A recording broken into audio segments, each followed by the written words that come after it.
Fala, nação rubro-negra, sou eu, Fabrício Lopes, aqui do nosso canal Resenha Rubro-Negra, com mais um Enquanto a Bola Não Rola. O programa para a gente falar sobre estatísticas e também sobre tudo que acontece no Mengão Queridão, fora das quatro linhas. O programa vai ao ar das 10h30 às 11h30 todos os dias, menos em dias de jogos do Flamengo. Aí, ou sai bem mais tarde ou acaba não saindo por causa do envolvimento da gente com o jogo, tá bom? Fora isso, todos os dias tem Enquanto a Bola Não Rola. Bom, hoje eu gostaria de pegar uma parte da declaração do Gabriel, não a parte que está repercutindo, que a nação rubro-negra está gostando, que é aquela parte que o Flamengo não é BBB. É uma outra parte, para poder mostrar para vocês, esquadrinhar para vocês o que está acontecendo no Flamengo hoje, principalmente em relação ao técnico Jorge Sampaoli. Também quero falar com vocês a respeito do Santiago Rezi. Quem é esse nome que apareceu de repente, que pode ser um nome para reforçar o Flamengo no lugar do Alan, do Atlético Mineiro?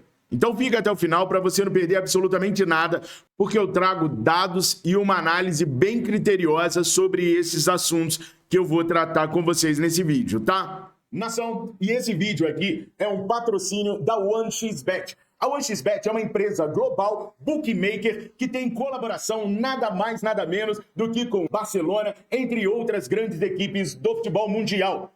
Com a 1xBet, você tem grandes ganhos, o pagamento é muito rápido e cá pra nós, né? É o site mais confiável de apostas da internet. Com a 1xBet, você pode jogar em várias ligas, mas olha só, não é só futebol que tem lá não, tá ligado? Lá você também pode fazer apostas naquele jogo que você tanto gosta, nos chamados esportes. Registre-se hoje mesmo com o link que tá aqui na descrição desse vídeo e use o nosso código promocional verde vermelho 1x para você poder ter um grande bônus. No seu primeiro depósito, se você colocar 50, você terá 100, com limite de até R$ 1.500 para poder se divertir, e ajudem o nosso canal a permanecer com esse importante patrocinador. Registre-se, nação!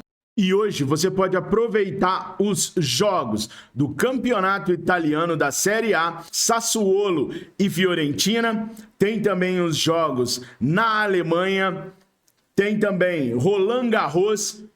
Ou seja, vocês podem aproveitar para fazer aquela sua fezinha em várias modalidades. Amanhã tem a Copa da Inglaterra, com Manchester City e Manchester United. Essa grande final sensacional. Obviamente, se eu tivesse que indicar a vocês, eu indicaria apostarem no Manchester City, que está voando com o técnico Pep Guardiola. Vai dar mole, nação? Bora aproveitar para se registrar, usar o nosso código e se divertir com a 1xBet. Nação, eu tenho percebido através das minhas redes sociais uma certa preocupação e uma certa desinformação com relação à utilização de Nicolás de la Cruz e do Alan do Atlético Mineiro na Copa Libertadores América. A desinformação que está rolando é que tem algumas pessoas com dúvida se eles vão ou não poder jogar pelo Flamengo, porque já jogaram para o Atlético Mineiro e para o River Plate. Daí as pessoas estão espalhando que eles não podem jogar pelo Flamengo uma vez foram inscritos por essas equipes. Acontece que o regulamento da Conmebol mudou, e já faz umas 3 temporadas, inclusive, tá? Agora, todo jogador pode se transferir de clube e jogar Libertadores por outro clube apenas na próxima fase. Explico direitinho. O Nicolás de la Cruz foi inscrito na fase de grupos pelo River Plate. Então ele não pode jogar por outro clube na fase de grupos, mas ele pode atuar por outro clube nas oitavas de final. O mesmo vale para o Alan. Foi inscrito pelo Atlético Mineiro na fase de grupos. Então a fase de grupos ele só pode jogar pelo Atlético Mineiro. Nas oitavas de final, ele pode ser inscrito por outro clube, entenderam? Então tanto o Alan quanto o Nicolás de la Cruz, se fecharem com o Flamengo, poderão jogar sim a Libertadores pelo Mengão Queridão. Agora, ontem, o Gabriel deu uma declaração pesada, forte, que eu já repercuti no canal Flá Nação VVP. Gostei das declarações dele, acho muito mimimi essa parada de o elenco tá rachado, fulano não gosta de cicrano, isso aconteceu a vida inteira. Edilson com Rincon no Corinthians, Edilson com Pet no Flamengo, Pet com Adriano no Flamengo, Romário e Edmundo no Vasco, só para dar alguns exemplos bobos e mais recentes. Então os caras não são obrigados a se gostarem, os caras têm que jogar bola. E dentro de campo, a gente viu o Gabriel comemorando ontem com o Davi Luiz, a gente viu depois de um lance horroroso do Everton Cebolinha, que ele tinha o Gabriel para tocar, ele não toca, o Gabriel fica bravo, abaixa a cabeça, olha pro outro lado, no final do jogo eles comemoraram, eles se abraçaram, eu vi até uma imagem que o Gabriel vai comemorar com o Cebolinha tenta explicar para ele por que preferiu o chute e não o passe, o Gabriel faz tipo assim, esquece e tal. Entendeu? Então, assim, eles não precisam se amar fora de campo, eles têm que se entender dentro de campo. E é tão gostoso vir gravar vídeo depois de uma vitória grande e importante do Flamengo, é tão mais prazeroso falar de Flamengo depois de uma vitória tão gostosa como aquela de ontem. Gente, vocês têm que ver como que estão os youtubers tricolores, como que os caras estão revoltados. Teve um que chamou o Diniz de cara de coruja cansada. Eu não aguento, velho. Sinceramente, a Miriane é que gosta, velho. Hoje de manhã, a Miriane ficou o tempo todo procurando esses trem e ficou me mostrando. Ela fica rindo sozinha do desespero dos caras. É porque não adianta, os caras nadam, mas quando encontram o Flamengo, bate com a cara nessa parede gigantesca que se chama Clube de Regatas do Flamengo. Então é muito mais gostoso gravar vídeos e falar de Flamengo depois de uma vitória importante. Mas enfim, não foi essa declaração do Gabriel que me chamou a atenção. Me chamou a atenção uma declaração que ele dá, onde ele diz assim, que as coisas não estavam dando certo porque não é a massa de pão que você coloca lá e ela funciona de uma hora para outra, que demora, que a coisa tem que fluir, né? E ele ainda fala assim, parece que o Sampaoli está 5, 6 anos aqui. Aí o Eric Faria fala assim, 40 dias. O Gabriel fala, 40 dias para mim é pouco. Para mim é muito pouco. E para mim, Fabrício Lopes, também é pouco. Você que me acompanha, você que está sempre comigo, sabe. Eu defendi de Zé Ricardo, a Barbieri, a Dorival Júnior, o próprio Rogério Ceni, para que eles tivessem tempo para poder mostrar o seu trabalho. Nenhum treinador pode ser mandado embora com 20 e poucos dias de trabalho. Não tem condições isso. E foi justamente isso que o Gabriel falou. Mas eu fiquei pensando, mas será que o trabalho do Sampaoli é bom? Então o que eu fiz? Eu peguei os trabalhos de treinadores que passaram pelo Flamengo nessa gestão, e foram muitos, excluí o Campeonato Carioca da parada para ver quem teve os melhores aproveitamentos. Porque colocar Campeonato Carioca é sacanagem, né?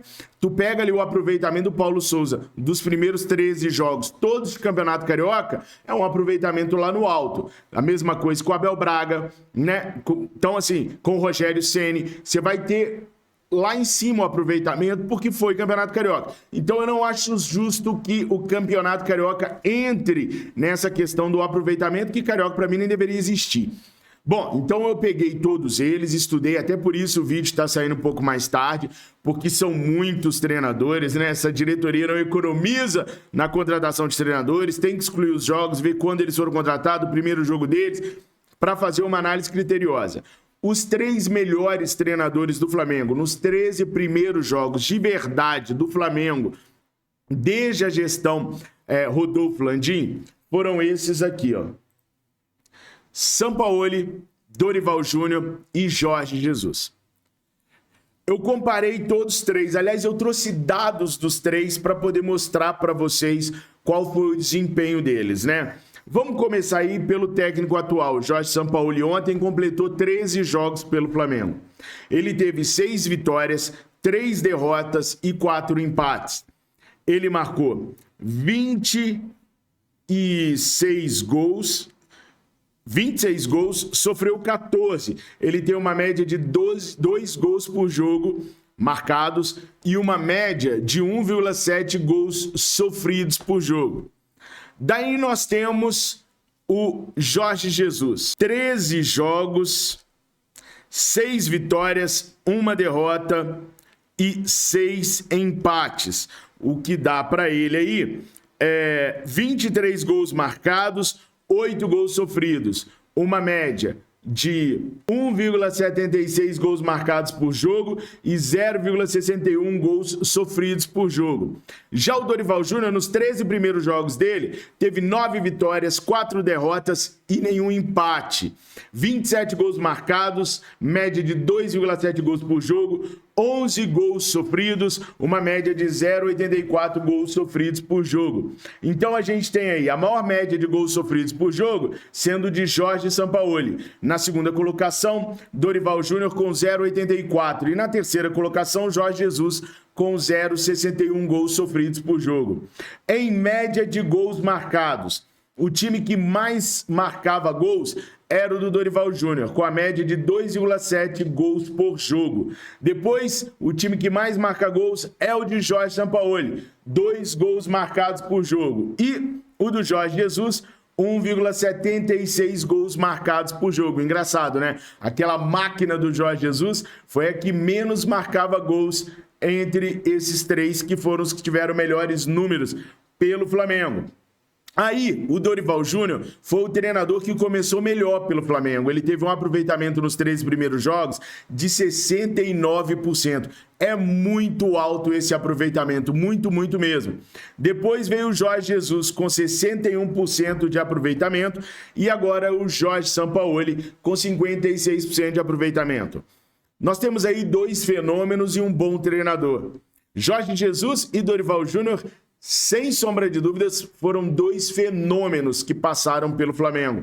Jorge Jesus ganhando Libertadores e Brasileirão, Dorival Júnior ganhando Libertadores e Copa do Brasil. Quanto mais eu estudo os números de treinadores do Flamengo, mais convencido eu vou ficando que o Dorival Júnior realmente teve uma boa passagem pelo Flamengo.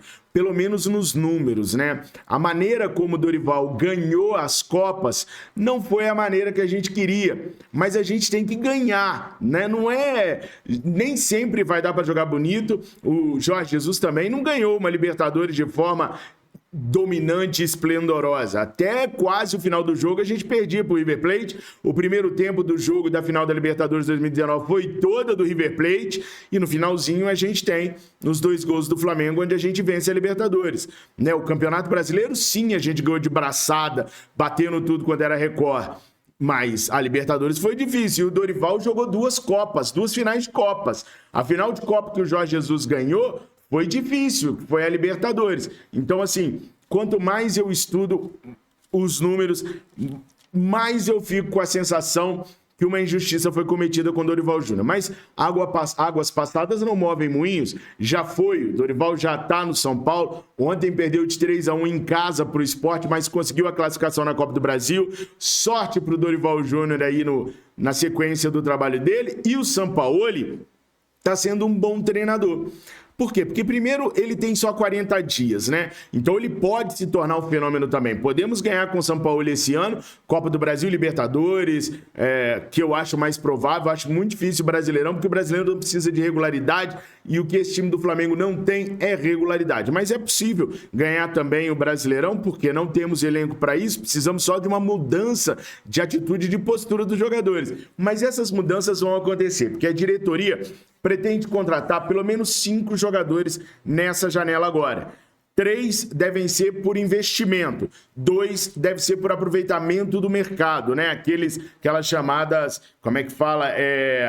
Aquelas ofertas que tem no mercado, que geralmente a diretoria pega um jogador como Alexandro, por exemplo, que vai ficar sem contrato e a diretoria pode acabar pegando. Muita gente pede Di Maria no Flamengo. Di Maria está com 35 anos, se não me falha a memória, e até o momento eu não tenho conhecimento de nenhuma conversa dentro do Flamengo para trazer o Di Maria. Pode ser que aconteça, mas eu não tenho essa informação, tá bom? Estou falando do Di Maria aqui porque muitas pessoas pedem. Já o Alexandro é diferente. O Alexandro tem conversas com o Flamengo, não é de hoje, e agrada ao jogador vir jogar no Flamengo. Ele, que é lateral esquerdo, mas pode quebrar um galho na direita também, se precisar. Então, assim, o trabalho do Sampaoli é um trabalho promissor, tirando os 2 fenômenos, Dorival Júnior e Jorge Jesus, ele foi melhor do que todos os outros treinadores que passaram pelo Flamengo, inclusive o Vitor Pereira. Mas vale lembrar que essa análise é de jogo grande, de jogo pra valer. Tem campeonato carioca nessa parada aí não, beleza? Bom, e como eu falei pra vocês, o Flamengo deve fazer até 5 contratações nessa janela. E ontem saiu um burburinho sobre o Santiago Reze vindo para o Flamengo. Agora, pelo que eu apurei, pessoal, esse burburinho só surgiu porque o Flamengo quer mostrar para o Atlético Mineiro assim, olha, se vocês ficarem embaçando, eu vou atrás de outro volante. O Atlético que saiu da Copa do Brasil, então não vai ter mais as receitas geradas pelo avanço de fase na Copa do Brasil, oportunidade de mercado, tá? Foi a palavra que me faltou na hora que eu queria falar do Alexandre. Mas enfim, o Atlético não vai ter mais aquela grana da Copa do Brasil e precisa fazer dinheiro. Os caras estão tentando jogar duro com o Flamengo, mas o Flamengo já mandou o recado, olha, estão oferecendo vários volantes aqui pra gente. Se vocês não abrirem o olho, vocês vão ficar sem. Porque o Santiago chegou a ter um papo com o Vasco. O Vasco estava interessado nele, tá? Aí o Vasco acabou não fazendo proposta e agora ele foi oferecido ao Flamengo. Não é que o Flamengo o procurou, ele foi oferecido ao Flamengo. Quem é Santiago Reis? Onde vive? Do que se alimenta? Veja agora no Globo Repórter. Não, brincando. Vamos dar uma olhadinha então nos dados do Santiago Reis, tá? O Santiago Reis é argentino, tem 21 anos, jogador atualmente do Huracan, ele é volante, joga com a perna direita e ele tá no Huracan desde janeiro de 2020, quando ele se profissionalizou. E tem contrato com o Huracan até dezembro de 2024. Nessa temporada ele já fez 27 jogos, marcou 5 gols, não deu nenhuma assistência, levou 7 cartões amarelos e nenhum cartão vermelho. É um bom jogador, está avaliado aí em 8 milhões de dólares. Ele, inclusive, recusou uma proposta do Sporting de Portugal por 7 milhões de dólares. O Huracan chegou a aceitar a oferta, mas o Reis disse que não queria se transferir para o futebol de Portugal. É estranho, né? Um jogador sul-americano não querer sair. Talvez ele tivesse informações que não seria muito aproveitado, que jogaria muito pouco, ou que ficaria no Sporting B e por isso ele não quis ir para lá. Mas o valor é mais ou menos esse daí, 8 milhões de dólares para tirá-lo do Huracan, quase 40 milhões de reais para poder tirá-lo do Huracan. Um pouquinho mais, um pouquinho menos, dependendo da cotação do dólar do dia. É um bom jogador, é mais jovem do que o Alan, mas ele ainda precisa de um certo tempo para poder ganhar tamanho, entendeu? Ele ainda está naquela fase formativa de jogador. Ele ainda não é um jogador pronto, completo, na minha humilde opinião. É um bom jogador, sim. Pode ter um futuro muito interessante. Mas eu, por exemplo, prefiro o Feder Redondo. Não é só porque é filho do Redondo, não, mas é porque joga muita bola. Tem o Fabrício Dias também, que joga muita bola. Há outras opções no mercado sul-americano e o Flamengo está de olho nessas outras opções também. Não está fechado no Santiago Reis, não. Agora tem um detalhe, o Flamengo quer o Alan do Atlético Mineiro. Essa é a prioridade número 1 do Flamengo. Se não rolar, aí o Flamengo vai virar os olhos para o Reze, para o Dias e para o Redondo. Vai dar uma olhada para ver qual que ele pode buscar. O Sampaoli gosta muito do Feder Redondo. Então pode ser que haja aí no final disso tudo a vinda dele. Agora, a diferença desses 3 nomes... Reze, Fabrício Dias e Feder Redondo, além das características que eles têm dentro de campo, um joga mais por um lado, outro mais por outro, um é mais marcador, o outro é mais goleador, o outro faz mais lançamentos. Além disso tudo, o que eles têm em comum? A juventude. Esses 3 jogadores têm de 20 a 24 anos, são mais jovens do que o Alan. São jogadores que o Sampaoli quer para poder crescer no Flamengo, crescer pelo Flamengo e para rejuvenescer o nosso elenco, que é um elenco que tem uma média de idade muito alta. Então, todos 3 fazem parte do processo de rejuvenescimento. Qual é a vantagem do Alan? O Alan vem pronto, já está acostumado a grandes decisões, já ganhou vários títulos, tem 25 anos, ou seja, também não é um cara muito mais velho do que essa turma que eu estou mostrando para vocês, e por isso o Sampaoli prefere trazê-lo, um jogador que ele já trabalhou, está acostumado com o atleta, sabe do potencial do atleta, então por isso a diretoria está priorizando o Alan, mas se não der certo com o Alan, os caras vão atrás de jovens revelações. Vale lembrar mais uma vez que o Flamengo não procurou o Reze, foram os empresários do Reze que o ofereceram ao Mengão Queridão. Nação, esse foi mais um Enquanto a Bola Não Rola. Eu peço para que você deixe o seu like, se inscreva aqui no Resenha Rubro-Negra. É importantíssimo a sua inscrição e a sua divulgação para o canal continuar crescendo e a gente continuar trazendo trabalhos diferentes daqueles que a gente leva no Fla Nação VP e no Verdade Vermelho e Preto. Aqui é o nosso espaço para falar fora das quatro linhas, para a gente mostrar números, dados e fazer uma análise geral de tudo aquilo que é o Clube de Regatas do Flamengo. Valeu? Tenham todos vocês uma excelente sexta-feira. Muito obrigado por nos acompanharem nos 3 canais. Fiquem com Deus. Saudações rubro-negras.